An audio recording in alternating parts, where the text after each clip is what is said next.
Hey, we are live. Welcome to the Houston and Sean podcast, episode 2. I'm with Houston Hal, and I am Sean Butler. That's right. And tonight we are talking about movies, ladies and gentlemen. We are going to talk about the history of movies in the perspective of Houston and Sean. Yes, we're The going to talk about first, movies we love. the first movie we are going to talk about, we have decided, is Apocalypse Now. Yes. Apocalypse Now is my favorite movie of all time. I first started watching it when I was 15, and I think from the age of 15 to 18, I watched the movie over 500 times. It is an epic movie. I will admit that part of my liking of the movie was to just because my best friend really liked the movie. So let me just back up here.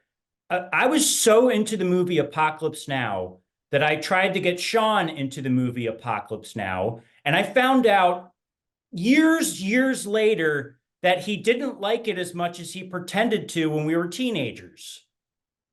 What do you got Right. to say about that? Well, I would say that it's absolutely true, and I'm sorry that I kept it from you. I just, it's just how it is. So It's a very long movie, right? And yes. some of the parts, it's like, oh my goodness. In my opinion, it's like this part is completely dragged out. But that's what And I it was like about Apocalypse Now is it's dragged out and it's slow and it's like going on a journey for 3 hours. That's what I loved about it. And by the way, when I say I watched the movie 500 times, I would really just have it on DVD and I would watch my favorite clips over and over. So I wasn't watching the whole 3 hour thing all the time. I'm not crazy. well, it was epic in the sense that an epic director, 70s, where directing really mattered. You had Steven Spielberg, was doing his thing. George Lucas was doing his thing. And then, Francis Ford Coppola was one of those top directors. So he Yes. got a bunch of people in that cast to be in Apocalypse Now. So, Robert, well, who's that guy? I'm gonna let you. Duvall, I'm Robert not gonna help Duvall, you. Robert Okay, you Duvall. got it. All right. Uh, yeah, so Robert Robert Duvall. Duvall was in it, but he's a young man, and Martin Sheen is in it as a young man. Uh, but just Marlon Brando is also in it, but he's not so young anymore. And my favorite in the movie is Dennis Hopper because while they were making the movie, Dennis Hopper was on all kinds of drugs. Mhm. Yes, I Dennis don't even Hopper. remember. Who was he? Doesn't you see that, folks? We're talking about a movie. He doesn't even remember who Dennis Hopper was. He was the crazy camera guy. Okay, yeah, I'd And have he to he does the almost. whole thing like if is the middle word in life, man. Yeah, Dennis Hopper, man. Yeah, yeah, perfect. Anyway, so also too, the uh the movie is not just the one big thing about Apocalypse Now is the fact that behind the scenes was just completely mad, complete madness, right? So for example, when in the opening scene when Martin Sheen is just kind of going crazy, uh you see, oh yeah, sorry, I thought your connection was cutting out. But anyway, so Martin Sheen is kind of going crazy in his apartment in this scene in the movie. Well, In that the was him beginning on his scene. 21st birthday, and in reality, Martin Sheen is just completely drunk, walks into the this room in a hotel, and Francis Ford Coppola just films a drunk man. I mean, that's how they got that footage, That's right? the beginning scene of Apocalypse Now. Martin Sheen was actually very drunk in that beginning scene. And Apocalypse Now, I love the beginning scene where they're playing the Doors at the end, and they show like the trees and the fire and the helicopters, and they show Martin Sheen in the hotel room smashing his mirror. Well, he was really drunk when they filmed that. Right. And the blood on his hand is actually Martin Sheen slicing his hand open. Yes, Not yes. not, And not fake blood. And if there's a documentary on the making of Apocalypse Now that's called Hearts of Darkness, And I suggest if you haven't seen Apocalypse Now, watch it and then watch Hearts of Darkness, a documentary. It's incredible what they went through making that film. Incredible. So we should probably comment that to get this podcast started was a work in itself, right? We figured out that Zoom had given us 35 minutes previously to sort of entice us to get the membership. Yes. And then it gave us 10 minutes tonight. So we've actually already had this conversation. That's why it probably sounds a little bit acted. Because we had an earlier attempt at starting this podcast where we kind of talked about what we just talked about. And now we just had to do it all over again. Yeah, so a little bit more scripted now because we've actually had the conversation. Yes. Houston talked about in the first one, Houston did in fact talk about the fact that he had the regular version and also the deluxe extended version, which in itself showed a bunch more footage that Francis Ford Coppola had taken. So there's Apocalypse Now, the original movie, which I think was 2.5 hours. And then Francis Ford Coppola re-released it in a version called The Redux, where he added a bunch of deleted scenes. And that's the 3-hour version. And that's my favorite version. And there's actually a third version he did called The Final Cut, where he took out some stuff and left some stuff in. But that's beside the point. Apocalypse Now Redux is my favorite version of the movie. Good job, Houston Howell. The Redux, what I distinctly remember in that one is the French scene where Martin Sheen and well, the boat, the guys on the boat, the soldiers, they end up going into a French colony very randomly, and they have dinner with them, and then like Martin Sheen goes up to a room with the French woman who gets undressed and then tells him, see, there are two of you, one that kills and one that loves. And it's my least favorite scene in Apocalypse Now is the French plantation scene. It's the only scene where I'm like, yeah, they could have left that on the cutting room floor. I always, like, when I rewatched it, would always fast forward that part. A big important scene too was, well, among many, was I feel like when the surfer guy randomly drops acid in the middle of a war scene, and and just kind of loses his sense of any sort of soldier responsibility and just trips. That's my favorite scene in the movie. And I used to watch the acid sequence where they're, going to the bridge and they're in the middle of fighting or whatever. That was my favorite sequence that I would watch over and over and over and over. I've seen that scene more than any other scene in Apocalypse Now. Yeah, I remember the cook, the chef, it's like, you dropped acid, and then they show this surfer guy just sit up on a wall where all these bullets are flying by, and he's just like, whoa. Yeah, it's a very get down. Very trippy psychedelic scene. And just to put things in context, so I saw Apocalypse Now when I was 15, and I loved it the first time. But the second time I saw it, I was under the influence of a certain substance. And that made me really love Apocalypse Now. That changed everything for me.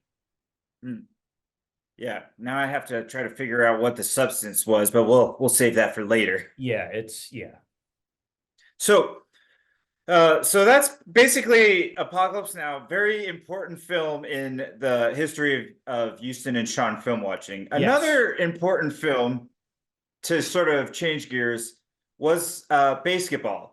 So, right. So BASEketball is slightly lower in caliber of a film than Apocalypse Now. But probably not watched any less between us, right? Maybe the same amount. For some reason, we watched it every single weekend, probably 2 years in a row. Yes. And I told Houston very much later on, I didn't really like it. He got mad at that too. It was kind of like Apocalypse Now. I didn't get Houston, I gotta admit, I did. So basically, Sean is saying that he would pretend to love these movies that I love. And he didn't tell me until years later that he wasn't really that into watching them. So I don't know why you let me torture you with watching these films over and over That's and because over I'm a again. nice guy. I'm a yes man. I'm a good nice guy. I don't know. But so Basketball was made by Trey Parker and Matt Stone, who also makes South Park. Well, Trey Parker and Matt Stone starred in it, but it's actually a Zucker Brothers movie. The Zucker Brothers directed it or whatever, and they did Airplane. I And did not know that. Trey Parker and Matt Stone to this day hate basketball. No, I I was did just not know that either. That's Yes, crazy. they said we just did it because we thought the script was funny, but when the movie came out, they were very disappointed. But we had a lot of scenes in it that um we watched a lot. So they had a little friend of theirs named Pipsqueak or Bitch, and basically he gets up in a pineapple in one of the in probably the climax of the movie, the last game, and they're losing, and he gives them a motivational speech, but he does the entire thing as a pineapple, and I think that's the idea of that joke was the entirety. It was a serious talk, but he was a pineapple. Yes. It's basketball was critically panned at the time, and I don't know how well it did at the box office. And I watched it again recently as an older man, and I still found a lot of it to be pretty funny. Yeah, I mean, I remember he goes to Calcutta. There's just some random crap, Yeah, and there's a it's song that's playing on the radio when he's having a bad time, and it actually turns out that Trey Parker is actually the guy singing it. But it's so funny, like it starts off as just like some guy having it is down on his luck, and then it gets in very specific about like his situation and who he is. You remember that? And yes. the last part of the song is like, and those warts in your dick are Go gonna go away away unless you start unless you using topical cream every day. yeah, so kind of interesting.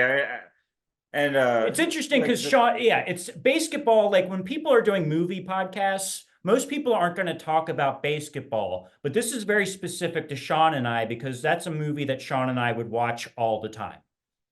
which is kind of random, right? Because there's Yes, it's all very. sorts of movies, but we watch baseball nonstop.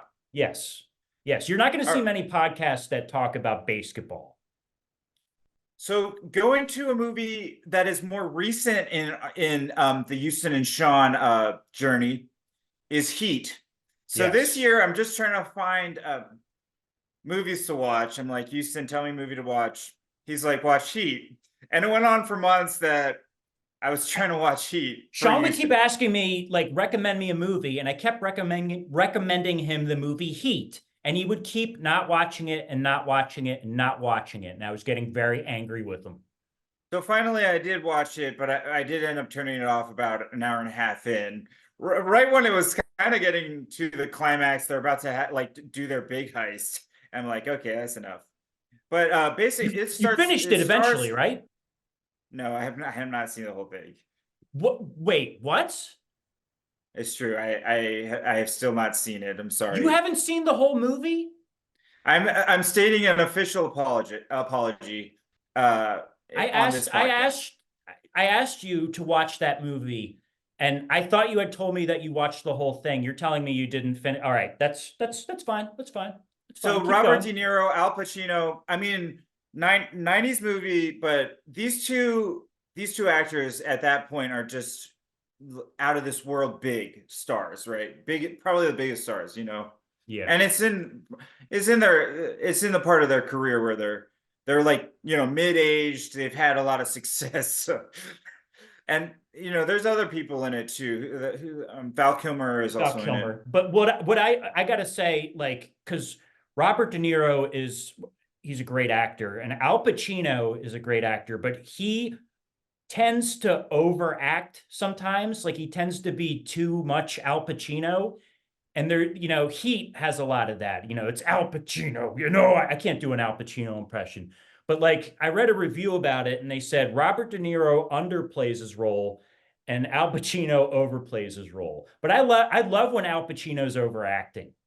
And It's he, sort of yeah, it's sort of a balance, it's a yeah, balance. yeah. But the scene you related to me to show Al Pacino's overacting, I thought was really good. He's just in a cop office, and he runs up to a guy, and he's yelling at him, and then he just is like, and she's got a big ass. No, he Right? I said, don't even and remember. she's got a great ass. Yeah. That's my favorite quote from the movie. She's got a great ass. And actually, you want to know something interesting? Tell me. So if anybody's seen the movie Heat, and he's like Al Pacino tends to overact in some scenes and he's crazy, it's because originally his character was supposed to be on cocaine, but they cut that out of the movie. But when they were filming it, he was still pretending like his character had a cocaine problem. So that's a little interesting tidbit. Because that's kind of just how he acts. Yes. Okay. So and then he did recommend also The Game with Michael Douglas, which I did watch in its entirety, and I liked it. Yeah, that's an interesting one that I think not a lot of people talk about. The Game. I don't want to talk too much about it because I'd rather people who haven't seen it just go into it and not know anything about it. That's the best way to watch it. All right. So this part of the podcast, we're gonna try something. We're gonna put a whiteboard on. Just for the record, I didn't want to do this. Sean wants to do this, so let's see how it goes. Let's see if Sean proves me wrong. So basically, folks, what we're gonna do, we're gonna throw a movie. I'm gonna throw a movie on, and Houston will kind of describe to the people, you know, this movie that I put up on the screen. This is so stupid. Makes sense, right? Easy peasy. It doesn't make sense to me, but okay. All right. We have not prepared this in its entirety, so I'm just gonna randomly throw on movies, and Houston will kind of explain what he thinks about the movie. All right. I don't know why Sean can't just say the movie title, why he has to type it on his whiteboard, but I guess it's like a special effect or something. I don't know. Sure. Maybe we'll try it out. We'll see how it works. It's gonna be a disaster. All right. Oh wait, hold on. I gotta make this font a little bigger. Gosh, let me see. Let's see. Here we go. Font big. Here we go. Oh, here it goes. Technical difficulties already. Already. I told him this was a bad idea. All right. Well, it's not going to be that big, folks. So whatever. All right. Ready, Houston? Yep. The Door. Oh, I was just going to say, I was going to yell at you and say that's not a movie, Sean. It's a band, but it is a movie. Okay. When I was in high school, I was obsessed with Jim Morrison. I wanted to be Jim Morrison when I grew up, which was not a good thing for me because I ended up developing an alcohol problem. But there was a movie, a biopic about the Doors, directed by Oliver Stone and starring Val Kilmer as Jim Morrison. And I liked that movie a lot at the time, but I've rewatched it recently and it's a little bit corny, I gotta say. But yeah. All right, next one. Ready? That was good. Next one. Okay. You got another one here. People are gonna want to know what you think about. All right, next one. Pulp Fiction. Pulp Fiction is an excellent movie that Quentin Tarantino, who's one of my favorite directors, and I first saw Pulp Fiction around the time I think I was 15, and I love it. I love how it's not a linear movie where there's like 3 sections and they take place during different times. It's the only movie that I've ever liked John Travolta in. Samuel Jackson is incredible in it, and yeah, it's a great Quentin Tarantino movie, and it's my favorite. Yeah. Pulp Fiction. A really astonishing thing in that movie is that Bruce Willis agreed to play his part. Wouldn't you say? Actually, I was watching an interview with Quentin Tarantino recently, And Bruce Willis didn't want to play that part. He wanted to play John Travolta's role. And Quentin Tarantino was like, "Yeah, I don't think that you're good enough for that part. I just think you're better for the Bruce Willis part." It's my Quentin Tarantino impression. So he wanted to play John Travolta's role, and Quentin Tarantino had to convince him to play the boxer. Interesting trivia for y'all. All right. Yeah, and now I gotta actually I want to talk about something, but I do I do forget the exact title, but hold on. Okay, I got it. So Ready? prepared. Okay.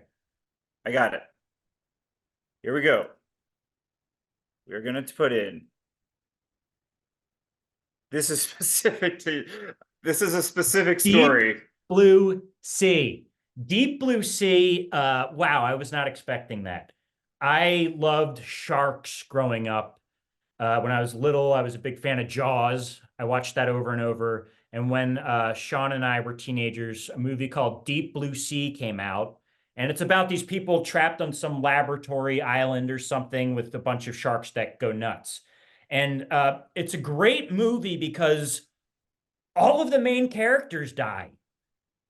Almost right. all of them. And it's like what I specifically remember about Deep Blue Sea was not necessarily the movie, but when Houston and I were in the theaters, the movie theater would let you go into R-rated movies as long as your parent was cool with it. Oh. But all of a sudden they changed their rule and the parent had to be there on this movie.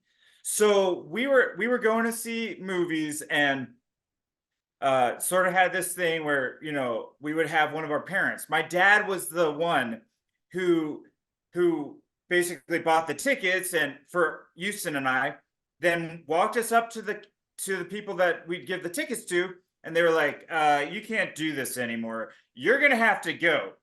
And my dad flipped a lid. This very mild-mannered man, like never really picks a fight, doesn't get upset ever. I've only seen Sean's dad upset twice, and this was one of those times where he was really upset, screaming at these teenagers that were working in the front. Yeah. And so they finally calm him down by just saying, okay, whatever, they can just go see it. And as he leaves and we go to the movie, Houston flips him the bird. Yes. And they see us, these two annoying little preteens, and one of them flipping him off. They are so ticked off. Yeah, so I flipped off the people that work there. They were, you know, the teenagers working at the stand or whatever. And as we were going to the theater, I remember this random woman started screaming at me, like, "You can't do that. How dare you come into the movie theater and give the people who work there the finger, blah, blah, blah." And I remember thinking, like, I didn't know who that lady was. Like, I don't think she worked there. Yeah, right. Yeah, it's like, what are you doing, lady? I didn't realize like, it's not your problem. Why are you making this your problem? Yeah, I didn't realize that was Deep Blue Sea. That was the movie we were going to see. I will say just something that dinged when you were talking about Jaws. I wasn't allowed to see a lot of movies. My parents were the strict ones from podcast episode 1. Well, when I was like 8, went to Houston's house, he turns on Jaws. I'm like, great, because my parents won't let me watch this. But it freaked the crap out of me so bad. And I had a shark phobia basically my entire life, which I'm still trying to get Really? through. Yeah, basically because, yeah, I used to go swimming in swimming pools thinking there were sharks in it because of my phobia. Like I would swim around in a pool, like I can't close my my eyes underwater because freaking there's gonna be a shark. It's like it's a pool, but my logic didn't go there, you know. So you were terrified of sharks for the rest of your life after seeing Jaws. Interesting. Okay, here's one more, and then we will go close this out. Okay. Dumb and Dumber, which I think to this day is my all-time favorite comedy. Jim Carrey, Jeff Daniels, and to me, it's Jim Carrey at his absolute best. Jim Carrey and Jeff Daniels' character, they go on a road trip, and I've always loved road trip movies. I love road trip movies like Planes, Trains, and Automobiles, Tommy Boy. I love road trip movies, and this is my all-time favorite road trip movie, and it's my favorite comedy. And it's another movie that I watched when I was younger over and over and over, and it's still funny. And if I catch it on TV, I'll always sit down and watch it again and again and again. I loved it. But I had to hop on the bus. Houston had already seen it, already loved it.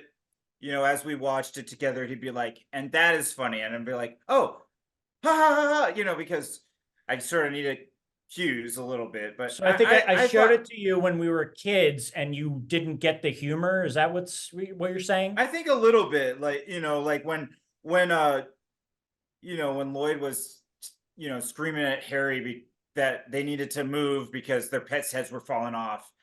The Things pets' like heads are that. falling off. All right, so let's close this out here. Hope you guys like that segment. I hope it shows up on the screen. Yeah, me too. We'll have to see. Me too, man. All right. But that was interesting. Okay. All right, Houston, your turn. Name some movies and we'll talk about them. Name a movie that you think is important to bring up. Okay, I got one because I think it's your favorite movie. I might be wrong. Shawshank Redemption. I love that movie for sure. Yeah, favorite movie Yeah. for sure. Why is that? Well, friendship to me has always been extremely important. Houston and my friendship, basically one of the most important things in my life. Oh. And I think the reason I like that movie so much is there's a lot in it, but there's also just Red's, relationship to Andy Dufresne. I mean, I think they developed that friendship in just an excellent way. They leaned on each other a lot. They came to know each other because they were, in prison together for years and years. So, I mean, you basically wipe out every other thing about life because all you have is each other. I think that's pretty cool to see how important friendship can be. Yeah, that's a movie that I watched again recently, and it's another movie I've seen over and over and over again, and I think it's absolutely a fantastic movie. And is it your favorite though, would you say? Yeah, I would say that is my favorite movie for sure. Okay, because I always thought that was your favorite, and It good, is, good yeah, choice. Good choice. Shows you have good taste. No, I do. I mean, all sorts of parts of that movie. I think even just Stephen King had written that in a time in his life where he was worried that the only reason that people liked his stuff was because it had his name on it. So he just did a pen name to write Shawshank Redemption, and it still did really well. So it sort of confirmed that Stephen King's writing is brilliant with or Yes. without his name. Yes. So, should I tell the story about how I met Stephen King really quick? Yeah, absolutely. Okay, I'll make this quick. So when I went to boarding school in Maine, and every weekend they would take us out on these little field trips if we wanted to go. And we went to this really like rundown kind of carnival in the middle of nowhere. It was just this really crappy, right, carnival.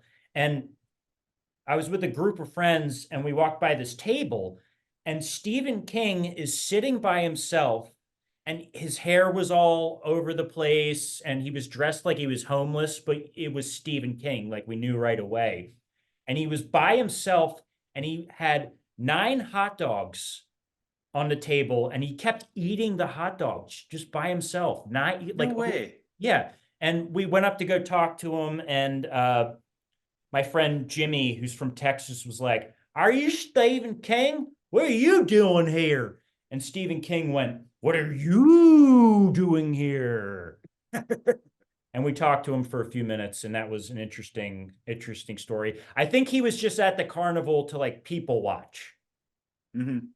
But he was eating 9 hot dogs by himself.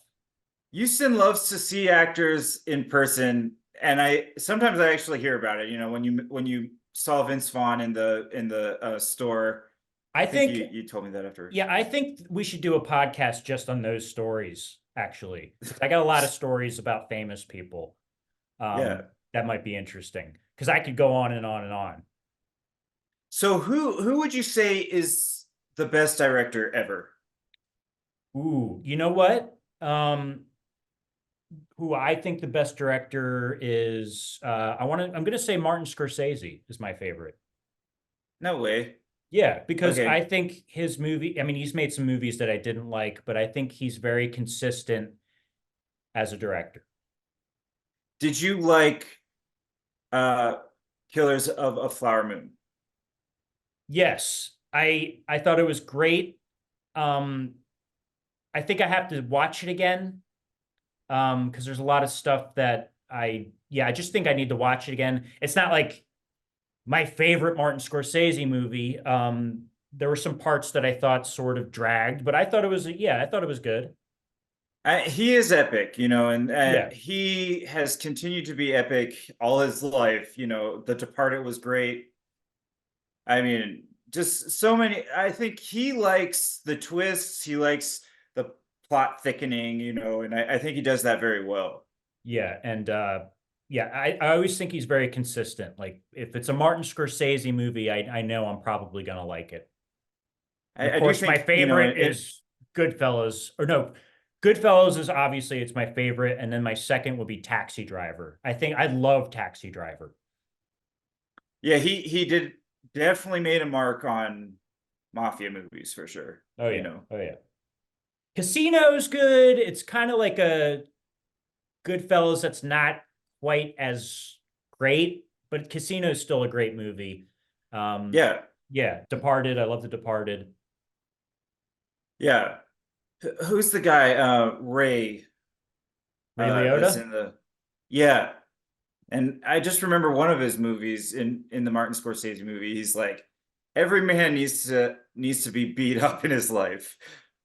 Ray Liotta's character said that. I'm not sure which mafia movie he I'm said pretty that in. sure that's probably Goodfellas or something. Maybe I think so. Is that the one where somebody ends up in the trunk? I don't know. You know movies better than me, but yeah, like You've somebody's seen in the trunk. Goodfellas. Yes, yes, that's Goodfellas. Yep. Okay, yeah, yeah, and yeah, I just thought that was a good point Ray Liotta makes, you know, is that it's every man needs a good beating in his life. But Yeah. Martin Scorsese is my favorite. Who's your favorite? Do you have a favorite? not really, honestly. I'm you know, just as more of a regular watcher, you know, I do tend to notice the actors more than, you know, the director and things like that. I mean, I'm not so much into how the movie is made, just sort of how it turned out. Yes, you're But not quite the movie buff, and you also haven't finished the movie Heat. I probably should finish the movie Heat. That's true. Yeah, I know. And then I think I told you I finished. It's so funny. I told you I finished it, but you know, it's what it is, I guess.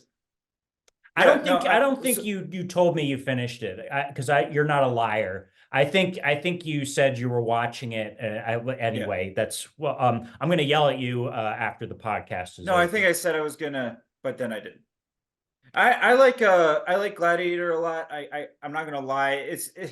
I mean it's a typical hero movie. I like the fact that, you know, in his heyday, you know, the actor, yeah, I'm blanking on the name. Who is the actor? Russell Crowe. Yeah. So on in his heyday, you know, he was manly, like, you know, buff, and they made him the hero. I thought he did a good job. Like he was balanced. Like when a good guy was around him, you know, he was very calm, and then when the bad guys were around him, you know, he's chopping off their heads. It's pretty straightforward.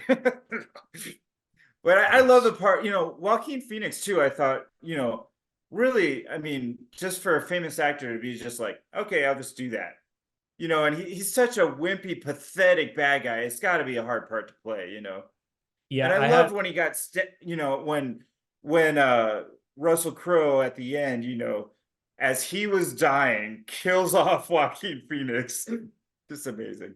Yeah, that's the one I haven't seen in a while that I have to rewatch, Gladiator, but I remember that being very good. Um, what's a movie you absolutely cannot stand? Uh, okay, give me. Let me think about this. Dun, Man, dun, dun. I thought that even though it's similar to Gladiator, they did a terrible job with Troy. I thought they did Oh, really bad. Yeah, Really long, really stupid, really predictable, I don't know. I thought they I did remember. terribly. Is that the movie? Was Brad Pitt in that one? Brad Pitt was, yeah. He was That like movie, yeah, that movie was a flop. It was a he was huge Achilles, flop. right? Yeah, I, Brad I Pitt was haven't seen it. Achilles. I just remember it was a big flop and it was like a commercial failure and it was critically panned and you didn't But I like will it. say one of the worst too, just as a thing, Batman and Robin is not even just to me. I think we all like everybody agrees. Batman Oh and man. Robin sucked. Batman and Robin. Joel, see what happened is Tim Burton did the first two Batman movies, and then Joel Schumacher did Batman Forever and Batman and Robin, and they're awful. They're not even like Yeah, so bad that they're fun to watch. They're just awful movies.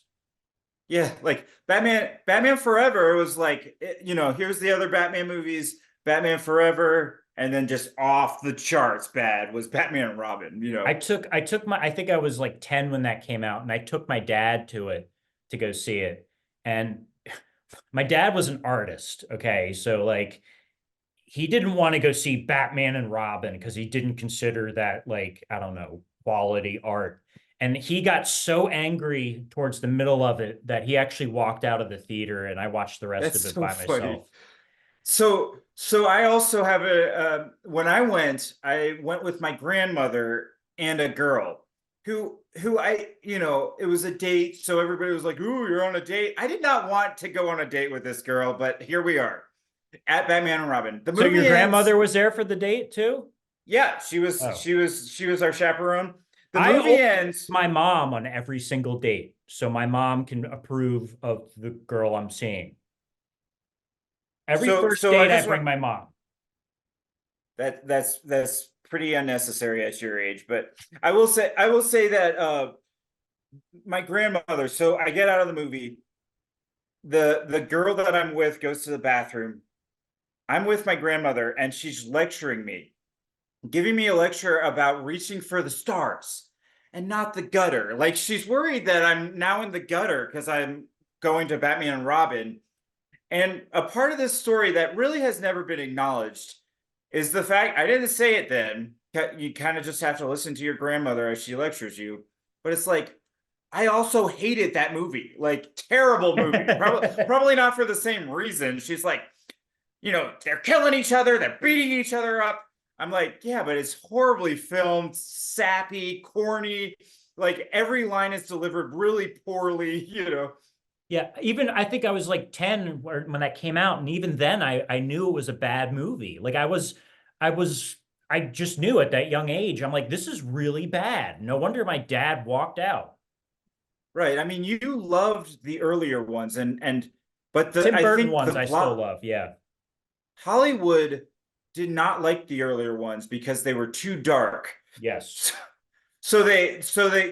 Yeah. So Tim Burton was kind of released because of they didn't want another weird Batman, even though they were amazing, right? They were really They cool, were amazing fun and they to were huge watch. box office successes. I'm not sure, yeah, if they didn't want him to come back or he didn't want to come back, but Right. they could have got someone better than what, Joel Just Schumacher did. incredibly sappy from incredibly cool. That's the saddest part of that Yeah. series, franchise. But yeah, and to this day they have not been able to figure out, like DC has really not been able to figure out how to make movies again. Wonder Woman Well, was okay. Was the aside from like when Christopher Nolan did the Dark Knight trilogy, you Yeah, know, I'm waiting. I thought you Yeah, lagged for a second.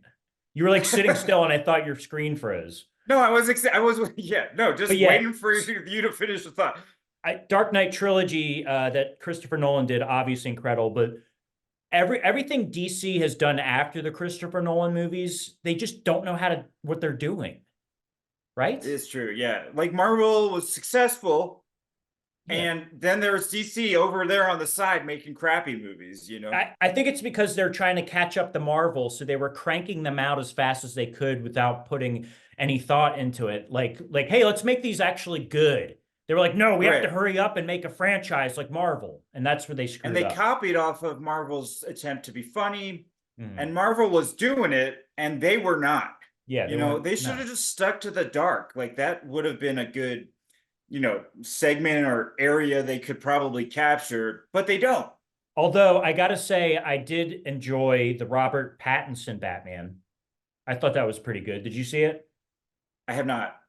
That's one you should watch that. Watch it on a big screen too. Don't watch it on Mhm. a small TV. One thing that I've been doing with movies because I got a projector for Christmas is I project it onto the ceiling and then I just fall asleep to whatever movie. I usually set the timer So because you I have a know I'm not gonna make. projector shooting the movie up onto your. That's really cool. That's really original, Yeah, actually. yeah, and I just fade out of reality into dream world every night with some movie, and I'm hoping at some point it'll just enter my dreams, like that I'm in that movie or something. It has not happened quite yet, but I've watched Star Wars up there and all sorts of stuff. That's really cool. That's actually really cool. I'm not. Back to the Yeah, Future, I watched Back to the Future up there too. It's fun. that's a good movie. Back to the Yeah. Future. Yeah, I mean, movies have in many ways in our culture just been, they define culture, they shape it. They are important. And like when COVID happened, we sort of stopped going to movies, but I think how fun was it? I mean, it costs a little bit of money, but you just have a whole evening just to watch a movie. I thought that was awesome. Yeah, movies are. I'm obviously, I'm a filmmaker. I do cartoons, No, all that you are a stuff. filmmaker. Don't sell yourself short. So Future QVC star. yes, yeah. So yeah, movies are a very important part of my life. I personally think that a lot of movies that are coming, I'm going to start sounding like an old geezer now, but I personally think movies lately have not been so great, but maybe that's a topic for a different podcast. I don't know. Or maybe I'm just older now and like, but because I'm like watching movies now and I'm like, they're not as good as they used to be. And I thought that was me just being like an old guy. But I asked my cousin, who's like 10 years younger than me, and she says the same thing. She's like, yeah, movies are not that good right now. It's too much CGI. There's not enough thought. They're Yes. Yes. They're cranking them but out. And I think, I don't know if it's because more people are streaming movies. But I mean, there's been not that everything that's coming out is bad. I'm not saying that, but like it's just no, a I lot of liked Oppenheimer. I thought it was good. Oppenheimer was great. Pillars of the Flower Moon, which you talked about, was a good recent one. But yeah, it's been a while since I saw something that really like blew me away. You Right. know? Well, I will say, we should wrap it up, but Oh ladies and yeah. gentlemen, thank you so much. Podcast number 2, Houston and Sean Posky podcast. Yes. Tune in next week for podcast number 3. We're gonna try to get a guest on or something, and just keep them coming, keep you entertained. So until next time. Until next time, folks, same bat channel, same bat signal. West side.